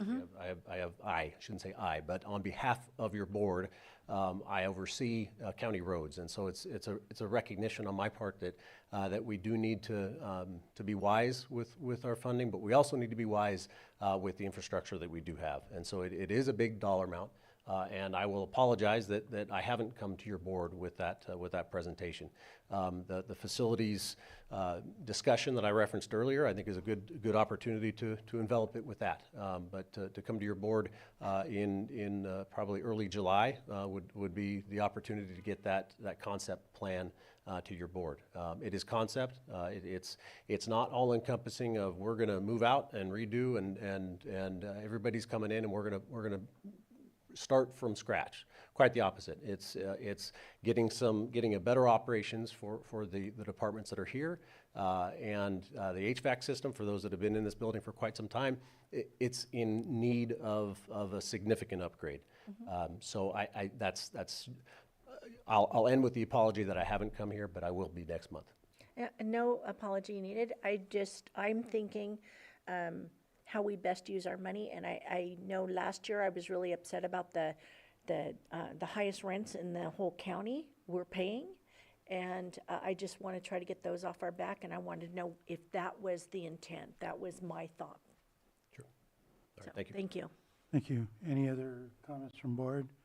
Or we'd be ready for action with a request to separate out the one budget unit. So we would need two different actions. What's that? Would you like to hear? Would you like Yes, to I hear? Request that Deputy CAO read that out. Okay. So we'll do 1778 first. So that one will be a standalone. Do we have a motion on that?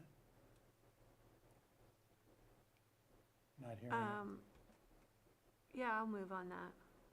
Do we have a second? I'm sorry, I didn't. So what, This is the capital project.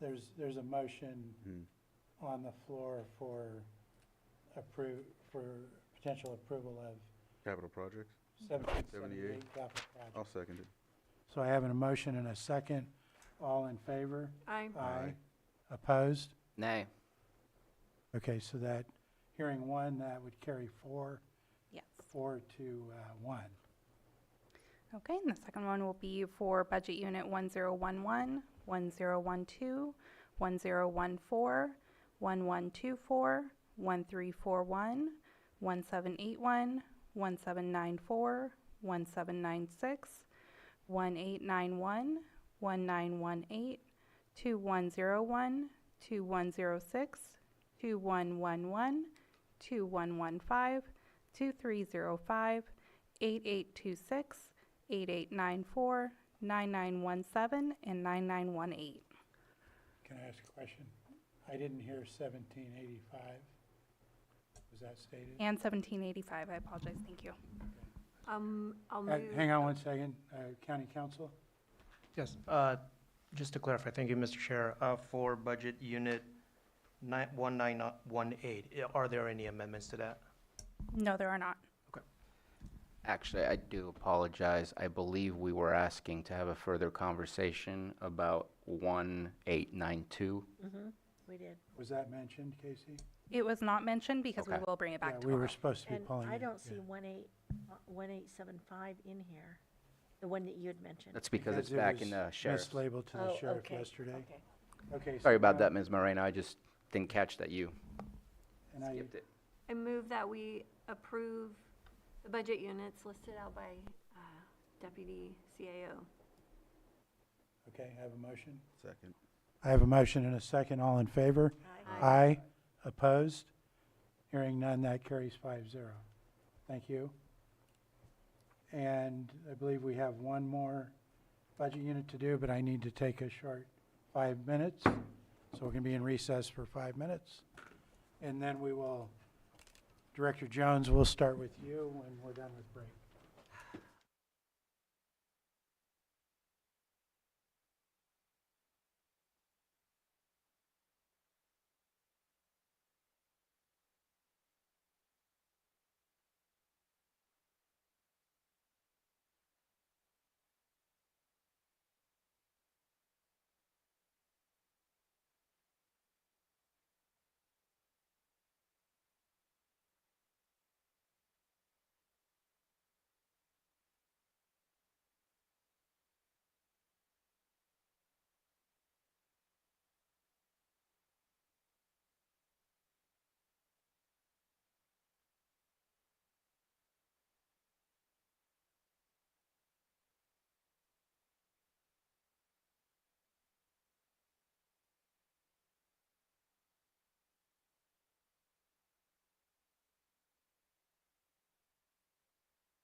Call our meeting back to order.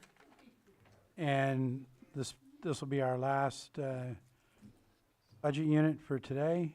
And it is everything under behavioral health listed out. Mental health 4014. Alcohol and other drug services 4015. Alcoholism program services 4018. And with that, I'll turn it over to Director Jones. Thank you, Mr. Chair. I am joined here also with Fiscal Program Manager Amber Luch, who can help provide any clarification. There we go. Okay, so I've titled this budget presentation. It's called The Cost of Success, and I hope you all will shortly see what I'm talking about, but I want to just start with some general metrics. Now,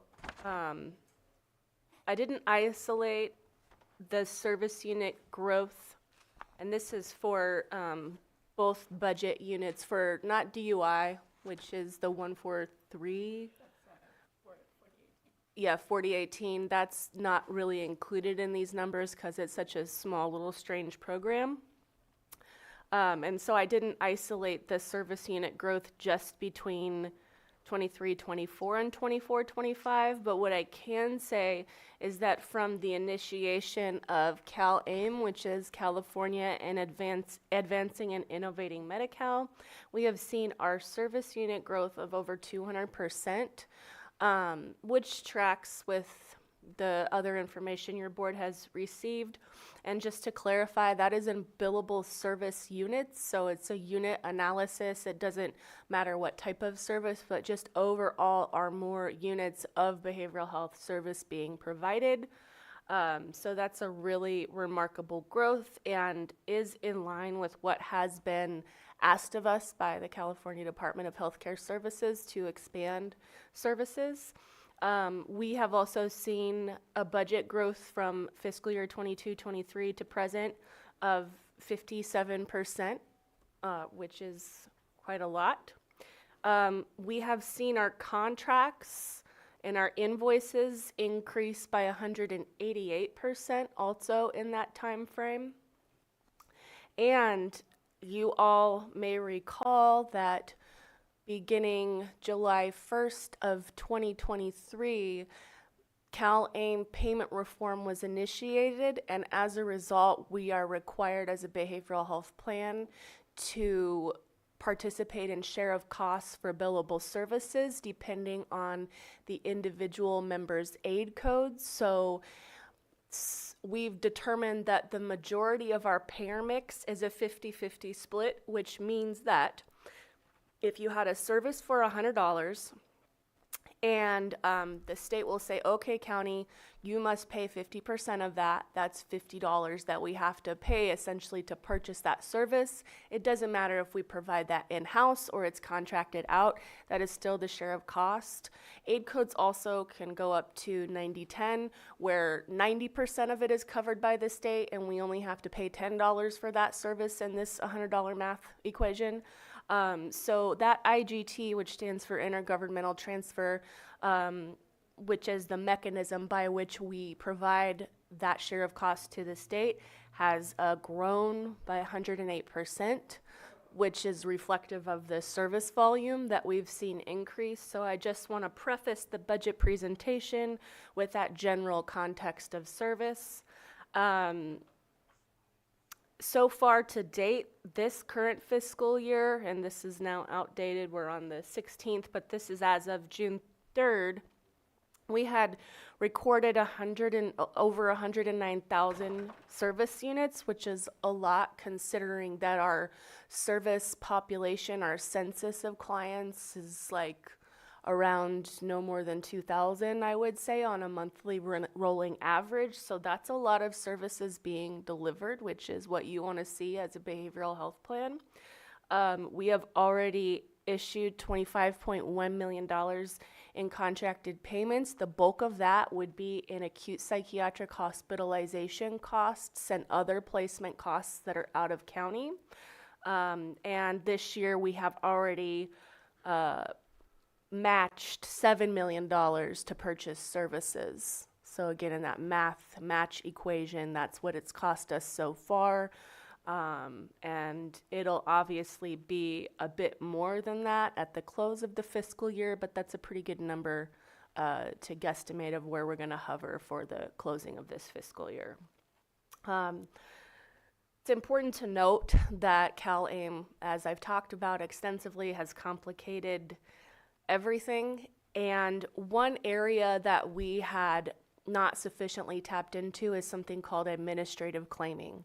So the state recognized that not all county behavioral health costs could be captured in the fee-for-service model, and so they allowed a mechanism by which counties could calculate essentially their administrative burden and what they were doing to keep the machine running and turn those into billable claims. We've been working very closely for technical assistance with the California Mental Health Services Authority for a submission of 1.3 million going back to fiscal year 24-25 to try to capture some of that revenue.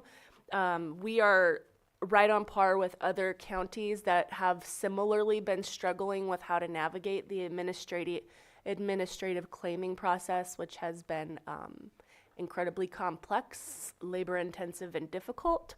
However, moving forward, we're encouraged because there will be global tools developed by CalMesa for all counties to better lift and submit those administrative claims. And so we will, of course, continue to submit claims for administrative costs in perpetuity, but it is a good development to have some cost recovery because this has been an administratively complex time. This is just a budget snapshot to do year-over-year comparisons from last year's finalized budget, what we closed out at, to what we are projecting this year. So in the mental health fund, in the green, we closed out at about $27 million. This year, we are projecting closing out at nearly $37 million.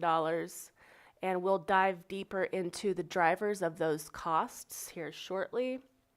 For our substance use disorder fund in the purple, we have seen similarly a large increase from last year of 19.2 million to 26.7 million.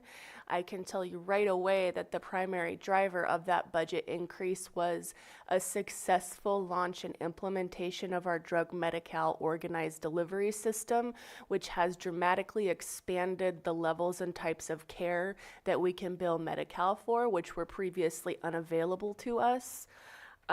Combined between the two, we were closing out last year at 46.5 million, and this year we're estimating about 63.6 million combined for fiscal year 26-27. The largest growth and driver of budgets has been contracted services. Again, these hospital placements, including placements at the state hospitals, which is in many ways outside of our control, unfortunately, and also building up of infrastructure.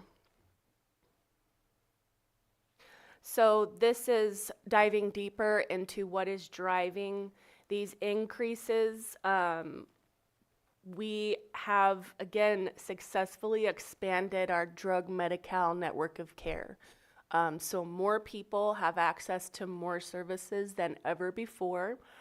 Your board will recall that we went live with the DMC ODS plan on July 1st of 2024. And so this is an expected increase of contracted provider services, given the fact that we were limited in our internal capacity to lift a variety of services, including residential placements. So ASAM, which is an assessment that determines level of care.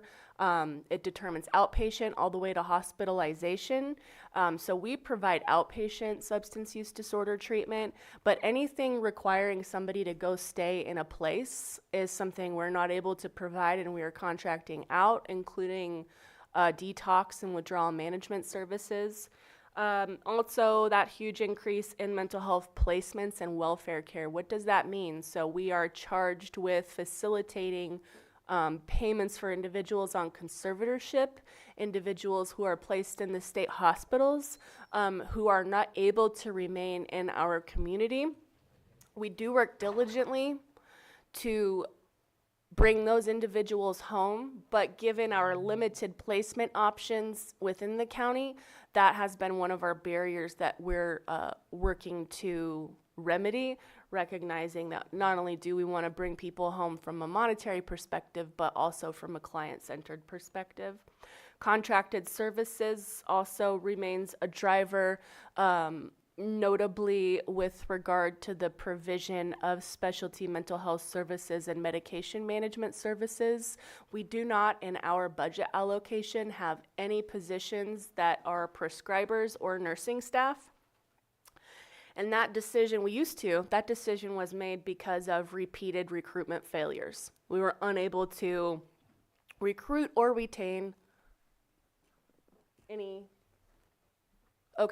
we were unable to recruit or retain prescribers and nursing staff sufficient to meet our required network adequacy demands. You look like you want to speak, Mr. Chair. Yeah, I just wanted to mention, and so the board knows too, we are expecting, you're going to be doing a very detailed presentation tomorrow. And so if we get basically the highlights of the budget, and then I'm going to propose that we actually don't vote on the budget today because of the presentation tomorrow. So we're looking to, just so the board knows, get the budget info and then pend any decisions until we go through the full, more detailed presentation tomorrow. Thank you, Mr. Chair. Yeah. And I'm almost done. Thank you. I'm not. Is okay. this a detailed portion? No. Nope. No, I will have you captive for about 2 hours, I estimate. Moving on, some of the highlights for this are that we are proposing to reduce our staffing allocations by 8 FTEs from the mental health budget. That's not reflected in the current budget documents, so that will have to be something that we modify. We've just combed through our allocation table and determined where we can cut vacant positions. There are still more vacancies, and so I would offer that there is still opportunity to whittle that down even more. That's from behavioral health, not SUDS? That's from mental health.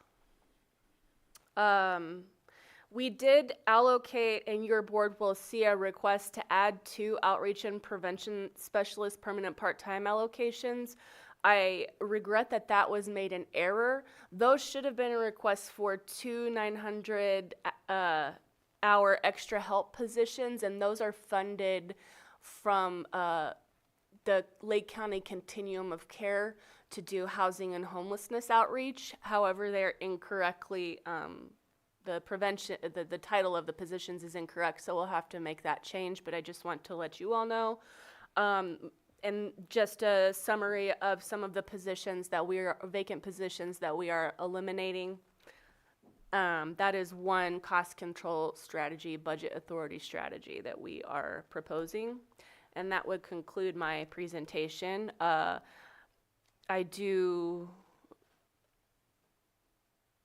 able, of course, to, Were you, wasn't sure what you were going to answer any questions. Oh, okay. So, Distracted by. yeah, sorry. Supervisor Sabatier will start with, or actually, Vice Chair had her pen up first. Sorry. So I know we're taking a deep dive tomorrow. I'm not exactly sure what we're all going to cover, but we've been seeing significant increases year over year in your budgets, and we're providing more service, and we get another contract extension because there's more demand for service. And I'm just wondering, and maybe this is going to be covered tomorrow, when are we going to see the metrics of how many people served and sort of understand the impact that that's having on our community? That would be something that I have covered annually for the external quality review audit that I come to your board every year to talk about service metrics and quality. That information is also accessible on our website, which details the number of individuals served. It's important to note that the entire infrastructure of county behavioral health is changing to focus on specific outcome and quality measures that the state has defined as those measures we must meet. Presently, based on an aggregate summation of those outcome measures, ranks about middle of the pack. So we're not below and we're not ahead, but in terms of things like follow-up after people are visited or see the emergency room for psychiatry, the state wants to make sure that we follow up with them. They are not so focused on tracking things like symptom acuity, and obviously you cannot cure mental illness, you can manage it. So that is not a metric that we would track because it doesn't exist, but I'm happy to bring that to your board. It was not part of my presentation tomorrow. Okay, that's fine. So have we made improvements or have we been middle of the pack this whole time, just generally speaking? Tough to say since those outcome and quality measures have been newly implemented since CalAIM. Difficult to say because we didn't have those metrics established. We weren't reporting on those prior to CalAIM. But again, the external quality review audits do speak in great detail about service quality, duration, and other metrics, again, that the state has defined we must be audited to. It's important to note that we go through rigorous auditing multiple times a year by the Department of Healthcare Services to ensure not only do they monitor our network adequacy, which means do you have enough providers to meet the need, but also with regard to the quality, they do beneficiary interviews. And so I am happy to provide a summative presentation on the history of our EQRO, but we have trended positive, I can say that anecdotally, on a variety of different metrics with regard to quality of care. Okay, thanks. Supervisor Sabatier? Yeah, I'm off. So right now you show that you, and you mentioned that you're wanting to change the position allocation, because I see here that you want to add one. You want to take away 8 from the 1, or you want to take away 7? Let me clarify. So the current budget requests an addition of 2 positions for outreach and prevention specialists. That is an error. That is a COC. They should have been classified again as 900 hour. So in totality though, leave those aside. We are requesting to reduce by 9 positions. And so at this point, this would not redo the entirety of it, but that would reduce your salaries and benefits area of your budget.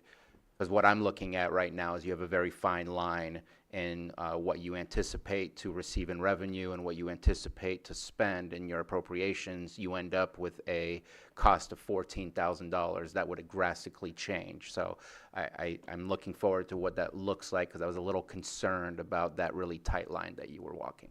Agreed, Supervisor.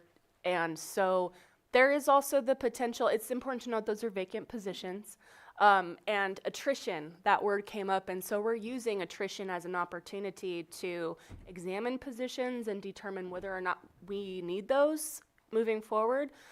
For example, one of the changes, we've actually just gone through several management workshops where we've done an entire reorg of our organizational chart to make it better streamlined and make it match CalAIM and our service reality. So we do have a retirement of our BHSA, MHSA program manager. We will not be filling that vacancy. We will not have a MHSA program manager moving forward. We will likely have an analyst reporting to the director regarding that. We had a change. I have 2 deputies, directors. One of them transitioned into a manager position, so I presently have a deputy director vacancy, which I will not be filling for at least 6 months while we determine a lot of different things. There's so many moving parts right now. And so that in itself is a cost savings. I actually have 7 or 8 direct reports at this point in time. And I'm trying to find it, but in your narrative for, I think it was AODS, sorry, SUDS, whatever it's called these days, in the budget book itself.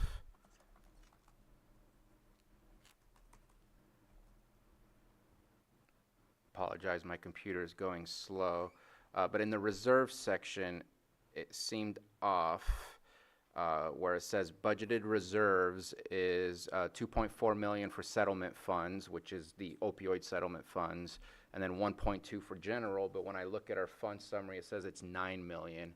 I'm just wondering if that was just to describe specific portions of the reserves, and just curious. I am going to allow my fiscal manager to address that. Okay.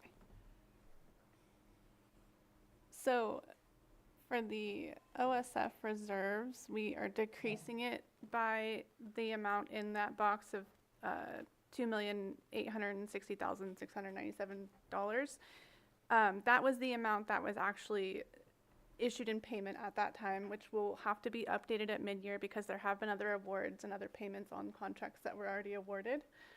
And then again, there will likely be payments between now and then that we receive more settlement funding that needs to be placed into reserves if it's not already allocated and being spent. Thank you for the clarification. I didn't realize it was the change to it rather than where it was. And then my last question is for the, in the fund summary, it's under AODS, which would be the substance use disorder stuff now. It says that the estimated unreserved carryover balance started at negative 5,112,000. And I'm just curious, how do you start a carryover from a negative? What Were page? you tapping into the reserves? Could you tell us what tab you're on? So I'm looking at the fund summary to see what the fund balance carryover is, so that we understand, like, it's really hard to, for me, it was hard to follow the budget book when I see that we're overspending everything, but when you see you have $500,000 to start off with, then you can overspend by 500. But it's not often I see a negative number and such a large number, and just kind of curious as to how we started with negative $5,112. And did that impact our reserves? Did that?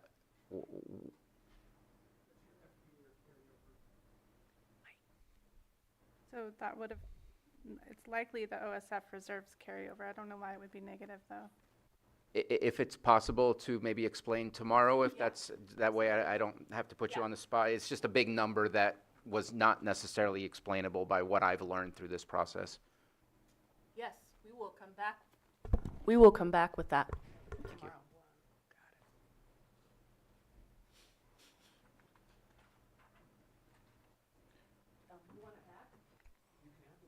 Do you have anything further, Supervisor Spot? At this moment, I'll wait till the rest of the presentation tomorrow and Okay. engage in further discussion. Any other board questions? I'll go ahead and open it to the public. Do we have anybody in the room? Not seeing any. Do we have anyone online? I'll bring it, go ahead, Sue. I'll bring it back to the board. Close public comment. I was just going to say, I think tomorrow's conversation is mostly going to be related to two of the three. The alcohol and other drug services is kind of on the side. Do we want to approve 4015 and then have the conversation about the other two tomorrow and then go through that process, or do we just want to hold? Mr. Chair, are we referring to the DUI, that's just the small little DUI program? Budget unit. You'd be correct in that, and there's essentially not much news to tell. It remains incredibly stable. The program pays for itself. It's very small, so I appreciate you bringing that up. And that's the budget labeled alcohol and other drug services. At 4015. Yeah, so I think, That's 4018. 4018. Oh. what was I missing? I'm so sorry. Alcoholism program services is what I meant to say, and Okay. 4018 is correct. Admin have any, we're talking about approving that. We almost approved the wrong one. Yeah, I don't think the board has any issue with going forward with that one So, today. Mr. Chair, I would like to move to approve budget unit 4018 as proposed. Second. I have a motion and a second. All in favor? Aye. Aye. Opposed? Hearing none, that motion carries 5-0. And then we will address the final approval on this after we have all the behavioral health discussion tomorrow. Thank you very much for your patience. Thank Mr. you. Chair, if I may, Yes. just wanted to double check if public comment was taken. Yeah, I opened and closed. There was nobody. Thank you for checking. Okay, so that concludes, and we'll see you back tomorrow. And I don't have anything else, so I think we're going to conclude our meeting for the day at 3:21. We'll be back at 9 o'clock tomorrow morning.